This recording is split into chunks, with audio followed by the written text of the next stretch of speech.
Hi, Janine. I'm so happy you were available today to chat, and I'm so excited to share your story with my community and just to get to know you. I reached out to you because, like I mentioned, my dad was diagnosed with rheumatoid arthritis and he struggled with it for so many years. And watching him and not being able to help, it was just heartbreaking. And once I saw some of your reels on Instagram, how you feel like you healed, I just felt like this is a story I want to hear and I want to show to other people. So welcome. Yes, thank you so much for having me on today. I've been looking forward to this conversation, and I appreciate you sharing that about your dad. Yeah, I'm happy to dive in wherever you think would be good to start. Yes, so tell me about the diagnosis, how long you had it, how did you find out about it, anything that you want to share. Yeah, so I guess if we start at the beginning, I'm 35 right now, and I was diagnosed when I was 15 or 14, actually. So I was super young, and it came out of nowhere. So I was what you would call like a normal teenager. I was playing multiple sports, lacrosse, cheerleading, soccer, dance, like super athletic. And I would consider myself healthy. Now maybe when I look back with all the information I have about nutrition, there would definitely be changes I would make, but I was an active kid. And so out of nowhere, it just started to, I think it first appeared in my thumb. And my thumb just was super swollen one day. It was like it looked like it was blown up like a balloon. And I was making jokes about it. Like I was like, it looked like I like blew up my thumb, but there was no pain. I didn't think about it. And then within the course of a couple weeks, I started waking up with terrible shoulder pain. Just like it felt like someone was taking a knife down my shoulder. And I would be hysterically crying. Like, I think I would take six Motrin. I know that's bad for you. But even then, it was like I couldn't get comfortable, horrible pain. So it started showing up in these random ways. And then it quickly moved to the feet. So I'd be walking down the hallway in the morning to go to the bathroom, and my feet were aching. And my parents were like, oh, it's those new sneakers, and you're running a lot in lacrosse. I'm like, no, this is different. And it felt like it just spread like wildfire. So it went from, the feet into the hands, into every finger, the wrist, the elbows, shoulders, knees, jaw, neck. So I remember having a sleepover at a friend's at the time, and I slept on her. We were sleeping on couches, and I slept on the pillow weird. And after that night, I couldn't turn my neck. And so it was just a complete, like, it felt like a bottoming out within 2 months. So there was clearly something really wrong there. And the diagnosis process, I'm not sure if you've experienced this with MS, but that was kind of a mess in and of itself. And I went to a pediatrician. My parents didn't even believe me. Like they actually thought I was like looking for attention. And so I'm like, no, no, something's wrong. We go to the pediatrician, and she said to circle everything that hurt. So this entire skeleton, I have circles all over it. The only thing that I didn't circle were my hips.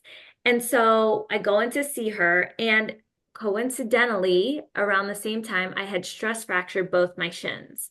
So she looks at my record and she's like, it just looks like you must have multiple stress fractures going on. This isn't anything to be concerned about. Just go see a sports doctor. You don't need blood work. This isn't urgent. And I just like tears are streaming down my face because I'm like, I'm not a doctor. I'm 15 years old and I know this is stupid. Like you're telling me I have stress fractures in my shoulders and my knees and my ankles. Like this makes no sense. So because it was not urgent, I had to wait maybe a month to get in with the sports doctor. I go in, I see him, and he's like, why are you here? You either have Lyme or you have rheumatoid arthritis. And I'm like, I don't even know what either of those things are.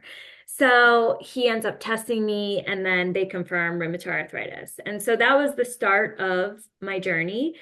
And from there, I went to like some of the top doctors, got on what I would consider heavy duty medication, like methotrexate, which is a chemo drug. and then immunosuppressant biologics, which are injections, and then prednisone, which you might be familiar with, and the nonsteroidal anti-inflammatories. So that was like what they put me on immediately. And I guess from there, I can go into like, if you want, the journey of like healing that ensued from that point. But I'll stop just in case you want to jump in. Wow. So I have a million questions. What was your parents' reaction once they find out what you have? They were devastated. So, my dad was working night shifts at the time, and I found out he was like crying in the bathroom. I think that to them, it was just like, how could this have happened? But weirdly, at the time, I was in this place of just whatever's meant to be will be, and reaching this peace, almost this level of like, okay, God, what do you want to do here? And Hold on, I have to stop you here. How did you get to that level at that age? I am getting to that level. I mean, I got to that level at 40. So it's just amazing that you realize that. So I will say that I realized it at that age, but then I've come in and out of it in the years since. So I think you can waver in that. But in that moment, it was like things were so bad. I think it was just like rock bottom that I realized I have no control in this moment. So it was just complete surrender. And I honestly think that it was the surrender that allowed the medication to work so swiftly and effectively, because I went on all those medications that I just said, and they pretty quickly put me in full remission. And I stayed there for 5 years. But after that, that's when the medication started to break down. And then that started the whole holistic side of the journey. Mm. So you were around 20 when you realized that the medications are not working and you have to figure out something else? So I was around 20, yeah, I must have been like 20, around 20 when the medication stopped working for the first time. And then it was this whole scramble for 2 years to try to figure out what would get this under control with, again, medication. I'm like in college at the time. I just want to go party and be with friends. And here I am, like, I'm wearing a cast on my foot. I'm taking all these medications. They're causing my lymph nodes to swell up. Suddenly, I'm getting random infections, and just nothing was working. And so, there was like so many hard days in college, and it was really hard for, I don't think my friends could really relate. They had sympathy and empathy, but like they couldn't relate. Eventually, I think it was again this just complete surrender, because I remember just hysterically crying in the kitchen. I couldn't open the fridge door. I couldn't get things out, and my friends were like, "Let me help you," and it was just like this breakdown that I had, and I'm like, nothing is working. Like, I'm done. I'm giving up. It's almost as if I was like, I'm not thinking about this anymore. And that's when things suddenly miraculously got better again. And so I feel like there's been this pattern of like, when I just reach this complete surrender, miracles have happened. And you could say it's the medication, or you could say there's something greater at work, which, or maybe it's a How bit do of you both. believe? I feel at the end of the day, I do feel like there is grace in everything good that happens. So, do I think the medication is an agent that can work on you physically? Yes, I do. But also, I feel like there was just this force and this subconscious realignment that created an opening for that to occur. So then the medication worked again for 5 years, and that enabled me to go to law school and start working as a lawyer. And so all of these times, like, I was grateful for the medication. But again, after 5 years, they stopped working. Yeah. And this time, that was like, I guess I was like 27. That's when I feel like I had the spiritual awakening, but it was really, really bumpy and really rocky. And like, I've had more awakenings since then, and they have been bumpy and rocky too. But at that time, they were trying to put me on all these different medications to get it under control, and my liver levels were skyrocketing, and it was causing other issues. And then suddenly I'm having like I was having chronic hives. I was getting chronic UTIs, chronic yeast infections. Suddenly now I have kidney stones. Like just everything was hitting the fan. And I read this book. It's called The Plant Paradox, and it's about lectins. And so I read this book and I'm convinced this is my answer. And so I'm like, you know what? I am quitting medication except for like prednisone and Tylenol and like those things because the pain was so, so bad. But I was like, I'm getting off the heavy duty medications. And I had this medication fear that kind of arose then because I'm like, oh, medication's going to block the healing. Now I understand I don't think anything can really block the healing. But at that time, I was like, I need to get off the medication. I went the diet route and I did diet for like, I mean, up until like last year was diet was my one of my main focuses. And I will say that I did several different diets. The plant paradox was not it for me at all. It was just I'm like lectins or maybe like this much of the puzzle.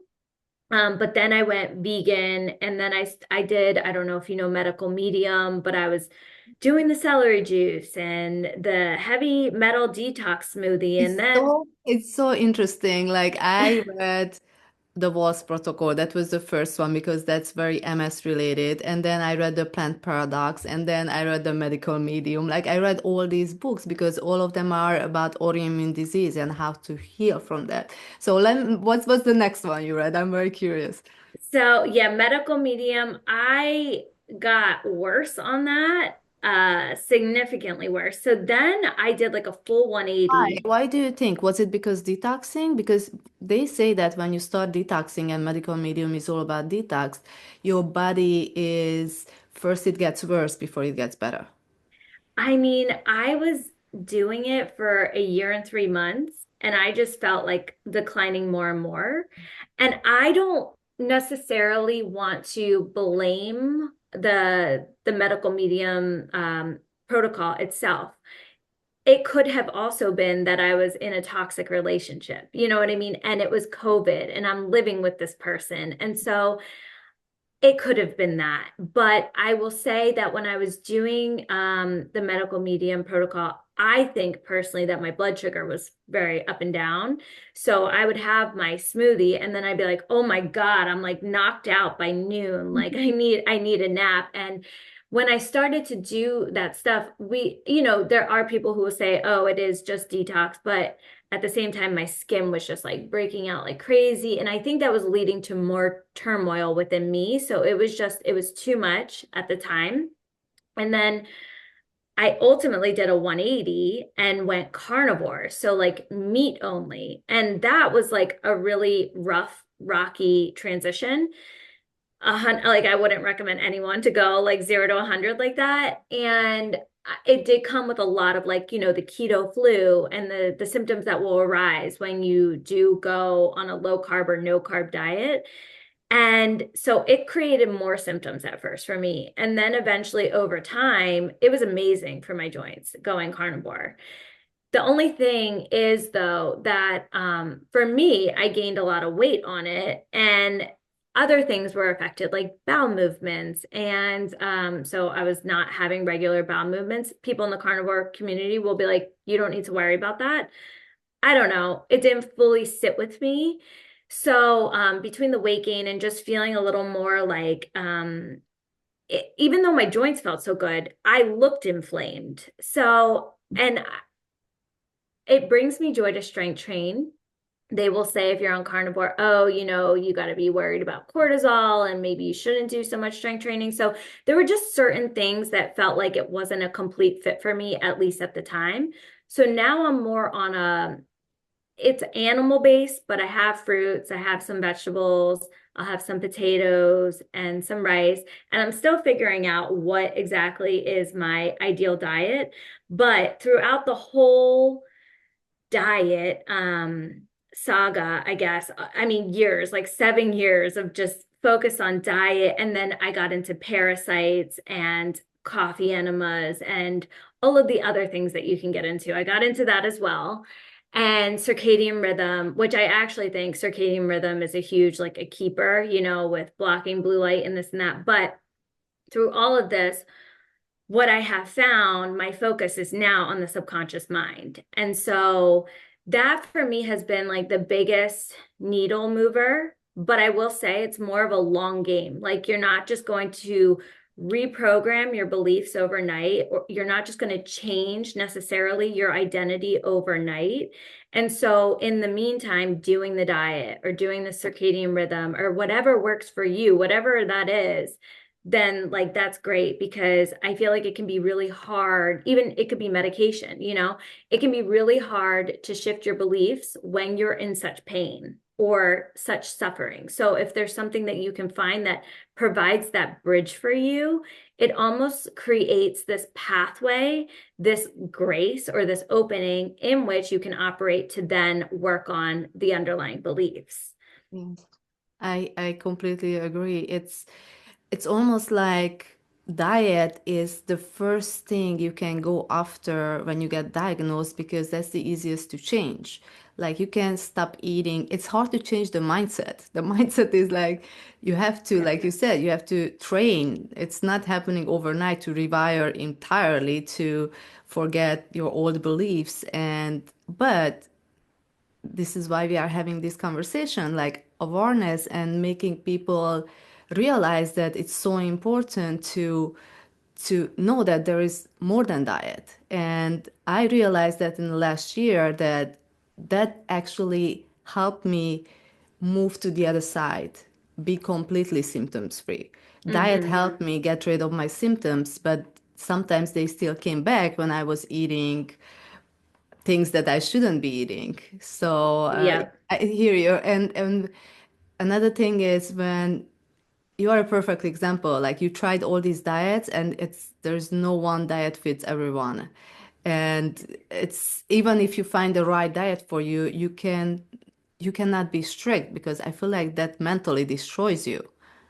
Oh, it really does. And I think that diet can also be, it can be super helpful for someone and it can actually be destructive for another person because I feel like I became an encyclopedia. Not to say that I know everything, but I think I know too much for my own good.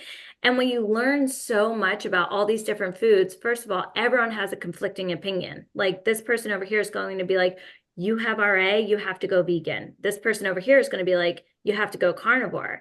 And then you learn all about the anti-nutrients and all the potential dangers in the food. And so you get yourself in this fear space where you're literally running a conflict when you eat.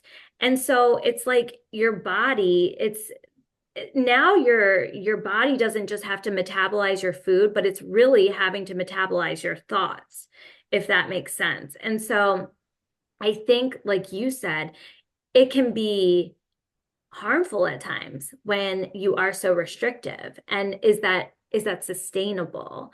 Because if it's not, you're going to come off the diet and then, like the symptoms may come back up. Yes, that's why lately I've been referring to a lifestyle change, and that includes the diet. Like once you know what to eat and what feels good to eat, and I've been telling everybody, all my clients, like it's okay to cheat. It's okay to go out sometimes and enjoy yourself because if you don't do it, if you restrict yourself, then mentally you're gonna feel like left out, and that's not gonna be good. Yeah, yeah, 100%. I mean, it can become super isolating. And when your life becomes about healing, it's almost as if you've taken on this identity of someone who needs to be fixed, and so long as you're identifying as somebody that needs to be fixed, you're subconsciously signaling to yourself, I'm still broken. And so I think the big shift that I've been working on is really anchoring in this identity of wholeness. Like I am whole, I am healthy. And I will say, I think this is maybe a stretch for some people, but one modality that has really helped me, it's called German New Medicine. Have you heard of it? Mhm. Okay, so German New Medicine, people will call it GNM. So it's this approach, I guess, to healing. And it was created by this doctor. I might butcher some of the facts because I'm not an expert. I'm still learning it, but it was created by this doctor. I believe he created it, or he was practicing in, I want to say in the 1960s. Anyway, he was an oncologist, a conventional medicine doctor, really smart guy. I think he had patents and everything. And so what ended up happening is was his son ended up dying. It's this interesting story where his son was actually shot by, I think, an Italian prince on a boat. And then his son underwent like 19 surgeries, had to have his leg amputated. Obviously, this is this huge event, right? And then the son ends up dying. After the son dies, this doctor, Dr. Hammer, develops testicular cancer. And he's like, there's no way that this cancer is not linked to that emotional event that I just experienced. So he ends up starting to study this, and he realizes all his patients with testicular cancer and I believe ovarian cancer all experience significant loss. So then he starts diving further and he ends up running CT scans of his patient's brain. And depending on the condition that you have, like say you have rheumatoid arthritis, you will see a ring in the exact same location on every patient who has RA. You will see a ring in a different location for every patient who has testicular cancer. And so he started to study the themes, the emotional conflicts that were involved with these diseases.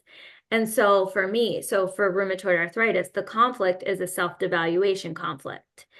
And say it's localized, like it's just your hands. You want to start looking at like what do you use your hands for? What is their function? What is their purpose? Are they involved in your work, for example? And are you devaluing yourself in some way? Like, so one example could be like you're a painter and you had you did this painting and it flopped. And suddenly like you're devaluing your skill with the paintbrush and then you develop arthritis in the hands. But if it's wholesale rheumatoid arthritis, like throughout the whole body, like me, then it's self-devaluation on a much deeper level. Like that, it's almost like worthlessness. Like, let me just pour the bones out of my calcium. Let me just disappear so that I'm less of a burden for you. And so when you look into German new medicine, it identifies the psyche conflict. And like for some people, this might not resonate. For me, this was like my soul was like, yes, you know? And I think it's really empowering because people have had instances where they realize the conflict that they've been running and they're just like, oh my God, I see it. And the symptoms completely dissipate, like they just disappear. But for other people, it brings symptom relief. Maybe it doesn't get rid of it completely, but the empowering part of it is that it explains like there's two phases, right? So there's the conflict active phase and then there's the healing phase. And during the conflict active phase, like where I'm running this devaluation program, that's where the tissue is degrading. And then once you have a resolution, like maybe I have this like restored sense of self or this like renewed self-esteem, or maybe like the situation changes like in my physical environment such that I'm no longer running this program. So there's a resolution. That's when the healing phase kicks in. And that's when most of the symptoms that we see in our body arise. So that's when you'll see the inflammation and the swelling and the joint pain. So it's like, it kind of reframes it for me because it's like, oh, something good actually just happened if I have pain. And then it becomes the goal isn't that you want to obliterate all symptoms in your body. It's just that you don't want them to be chronic, because if they're chronic, then you're running the loop again and again. So that's just something that's really unlocked a new perspective for me, and really taking the focus of, oh my God, taking the focus off of, oh my God, did I eat the wrong food, or did I stay up too late, or my mitochondria are weak? You know what I mean? All the things that all the paths that you could go down. Yes, yes. It's so many things just came to my mind, and I don't know which one to start with.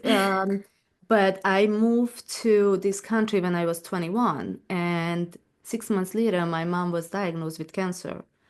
And when I look back And even when I talked to her, she admits that it was really hard for her knowing that her daughter moved across the globe, basically.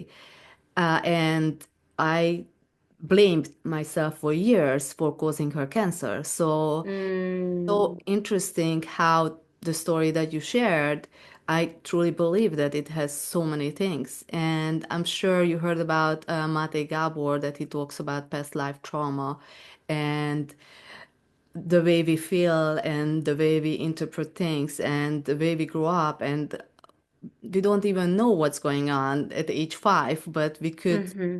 think that was devastating, and we just bring this disease or any disease on us. So it's and I believe that if we are bringing these diseases to us, then the healing is inside of us, so we can get out of everything and anything. Yeah, I really love to just remind myself if body can turn it on, body can turn it off. Yes, yes. Yeah. Great.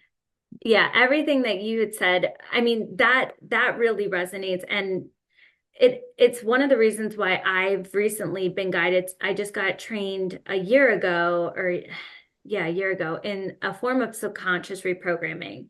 But then recently I was trained in, it's called Akashic Records. Have you heard of the Akashic Records? Yes.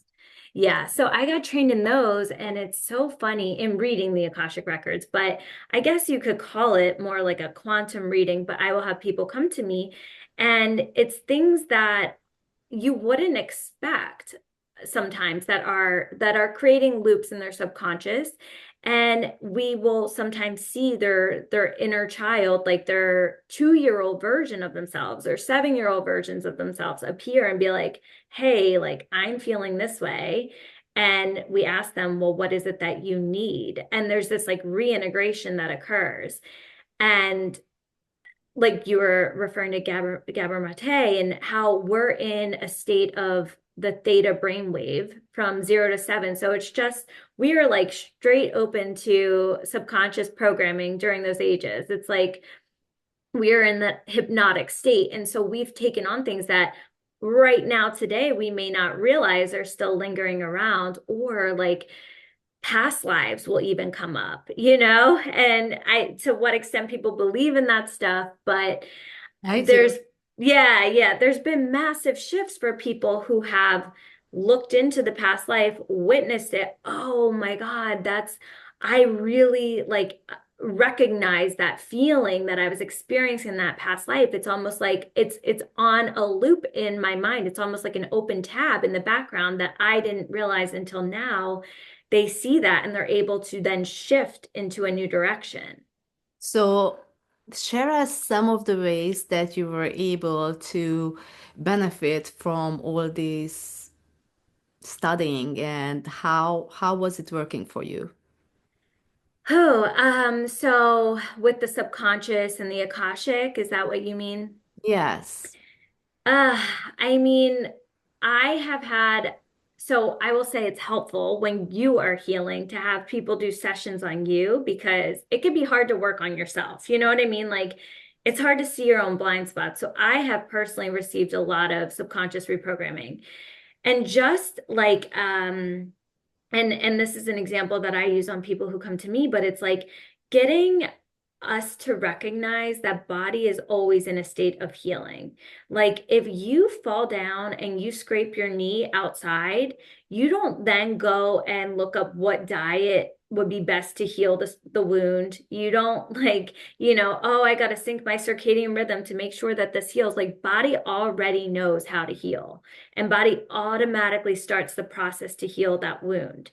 And so it's like body is in a constant state of healing, and just speaking that into the subconscious mind for me has been really effective and taken the pressure off. And again, help to shift that identity, because we don't realize like this is like a bigger consciousness issue. Like when we are thinking that we constantly have to fix ourselves, we have to get the right diet, we have to take the right supplements, then we got to do the parasite cleanse, then we got to get rid of the mold. And it's all these steps that I feel, yes, they can be helpful, but I guess at a higher level, they're keeping us in this identity of someone who needs to be fixed and someone who is still sick.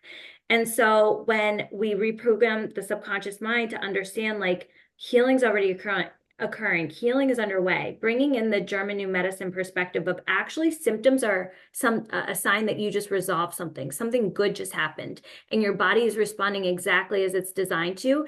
It really helps take away that stigma of like, there's something wrong with my body, there's something wrong with me, there's something attacking me, my body is attacking me, my body's against me. So that has just allowed me to really step into this new identity. And I'm not quite where I want to be yet. Like it's still a work in progress. And sometimes it can feel like a little bit of a struggle because mind is so used to operating in the past, just like Joe Dispenza will talk about. But I found that to be, that's just one example, I guess, of how it's benefited me. It's so interesting you mentioned parasite cleanse. So I am currently on week 3 of parasite cleanse. And the first time I did it was because I wanted to heal. Now I'm doing it because I feel like yeah, it's not fun, but in my Mhm. mind is something that I can just do. I'm not doing it to heal. I'm doing it Yeah. because it's part of my routine, you know? Uh, Yeah. that helps a lot. And you also mentioned how our mind is capable of healing. So I want to share a story happened 2 days ago that I was literally carrying a huge luggage in one hand and a small one in the other hand, wearing slippery socks, and I went down the stairs on my heel, like 4 steps. And I threw the luggage because I didn't want to fall, and I was okay up until that night when I put my leg up to read a book, and something I heard like a cranky noise, and I couldn't get up. My Mm. feet was hurting so much I couldn't walk from the bedroom to my kids' room, and my first thought was like, I'm gonna be in cast for weeks now because I probably fractured my ankle falling down the stairs. And then Joe Dispenza and all these teachers came to my mind, and I'm like, no, my ankle is gonna be okay. I just gonna take a hot bath, Epsom salt, all these things, and I'm gonna do this deep breathing exercise and send energy to my ankle, and let's see what happens. I never felt so much pain, and I still, until today, 48 hours later, I can't believe that it worked. Like I Wow. morning and I had no pain, like zero pain. I did the breathing exercise for 20 minutes and I couldn't believe it. In my mind, I'm like, I'm gonna prove myself and I'm gonna prove everybody and I'm gonna share this story that Hmm. I healed my ankle that was literally fractured Oh because my it gosh. it was, it's just, I still can't believe it. I never felt so much pain. I couldn't walk from the bedroom to my kids' room to say goodbye to them. So, and next day, no pain. That's like 100% like the best. That's just such a good example of what is available to us when we tap into our consciousness.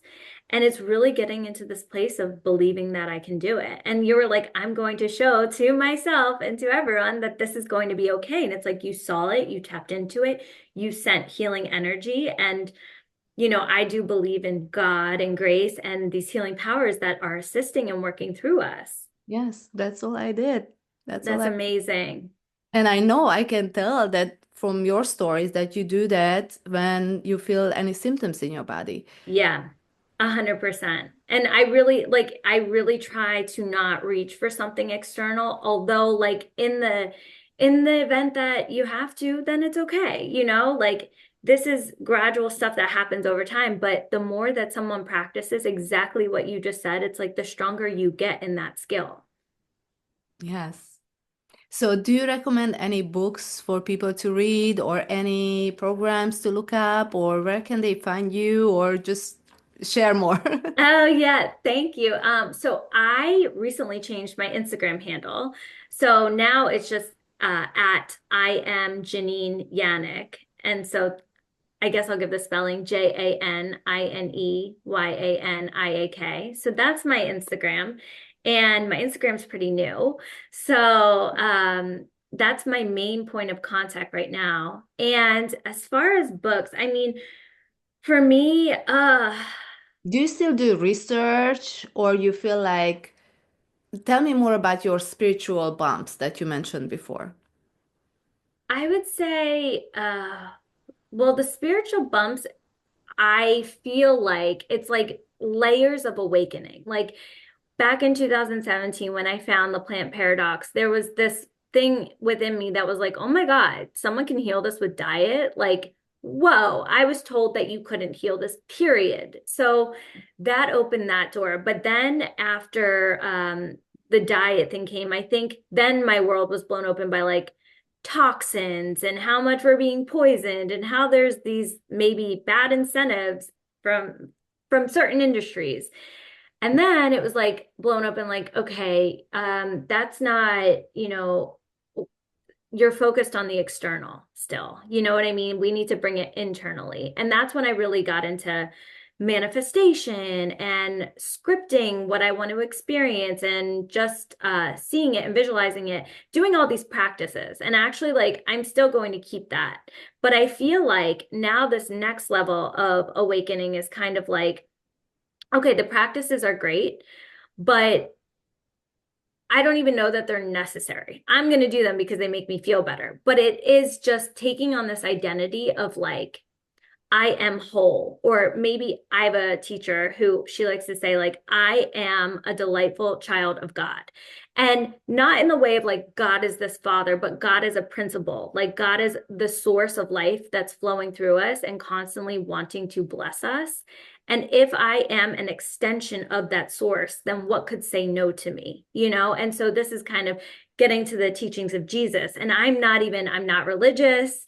It's okay if people are, I'm just not. But I think Jesus has always spoken about this, like, plant good seeds, and that is what you shall grow.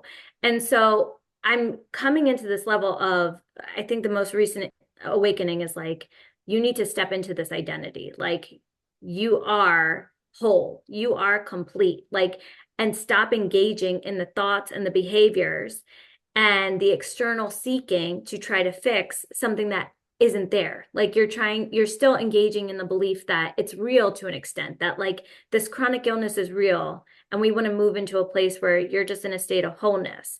So the bumps that come with that though are like me going back to the old self. You know what I mean? And I'm like, maybe I need to do this detox. I'm like, no, no, no, let's go back over here. So that's that's kind of where I'm at currently. And then the resources, I am just German New Medicine, I think has been such a like a mind opener for me. And they have a learninggnm.com website. It is pretty clunky, I will say that. Apparently, this is a modality that was like persecuted and, they didn't want it shared. So the website is kind of the source. And the Dr. Hammer he's no longer alive. So the original source is no longer here. But there is an amazing account on Instagram. It's Dr. Melissa Sell. She talks about German New Medicine all day, every day. And so she's an account I frequently reference. And then Joe Dispenza, like his book, what is it? Becoming Like supernatural. yeah. And the other one, like becoming not yourself, like breaking the old you. I Okay. forget. Yeah, that one. And there's this book by Joseph Murphy, The Power of the Subconscious Mind. That's like an That's older on book. my list, yes. I love that one. And I think the one that really opened my eyes was it's by Anita Morjani. It's called Dying to Be Me. Have you read that one? No. Oh my God.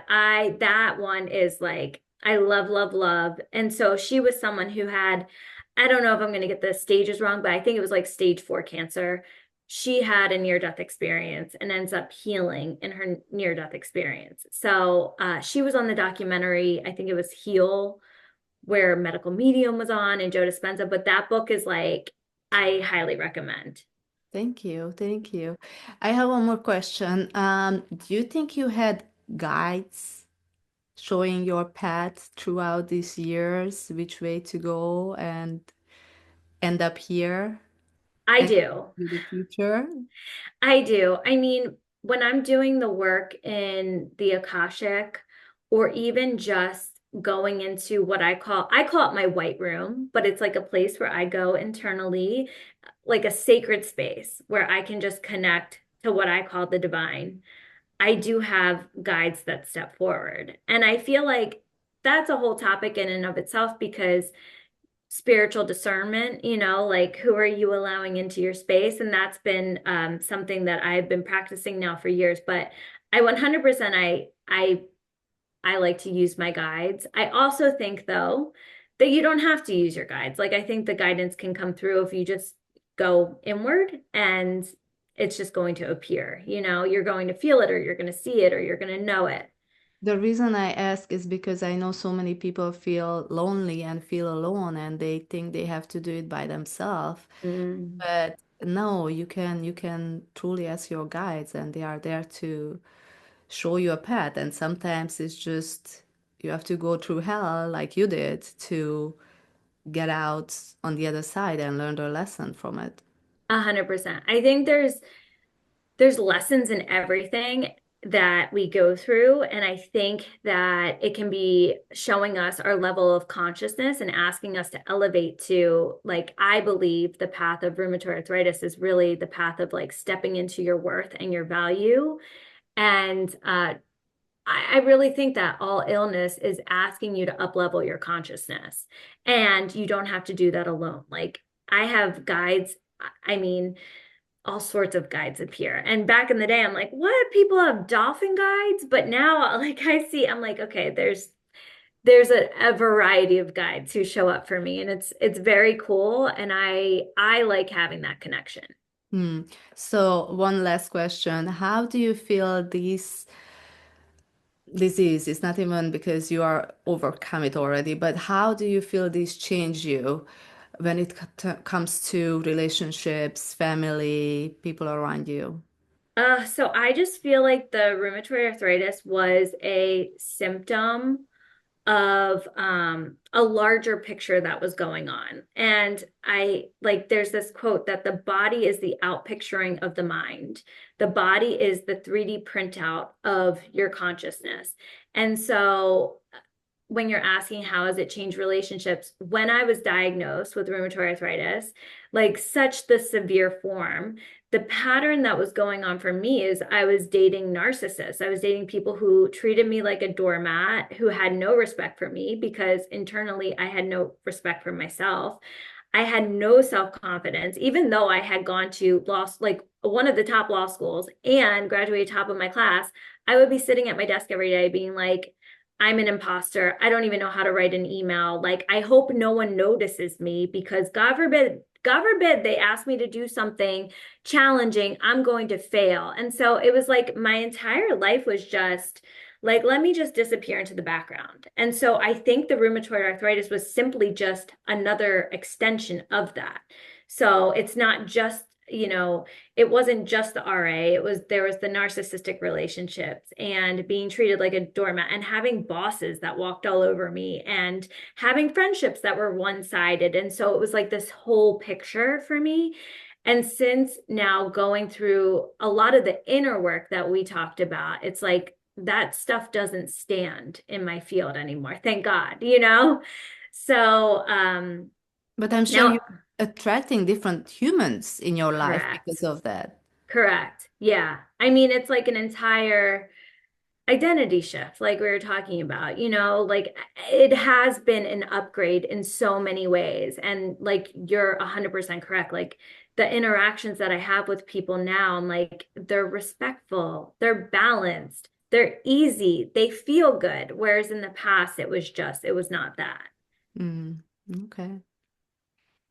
Thank you so much for coming on. Oh, yeah. Thank you. You asked amazing questions. You got Do me you thinking have about a lot of things. do you have anything else you want to share? Um, No, I don't think so. This has just been so great, and I'm so appreciative for you having me on. We really went into some interesting places. So, Yes, and I think you can get lost when you go there. And I had so many more questions. I just don't know if most people are ready to hear it, kind of. uh, Because I'm not ready to hear some of it. yep, I know. It's a lot. But Not like I'm not ready to hear it, because the more you hear things, there is a reason why those information are getting to you in when it's getting to you. So yeah, it's a meaning behind it. It's just it could be overwhelming. of course, there's always this element of like, what are you consuming versus what are you actually able to metabolize at this time? Yes. Yes. All right. Thank you. I Oh, hope this thank video you. will find the right people who needs to hear this message. And Likewise. thank you for coming on. Thank you so much for putting this out there. I appreciate you.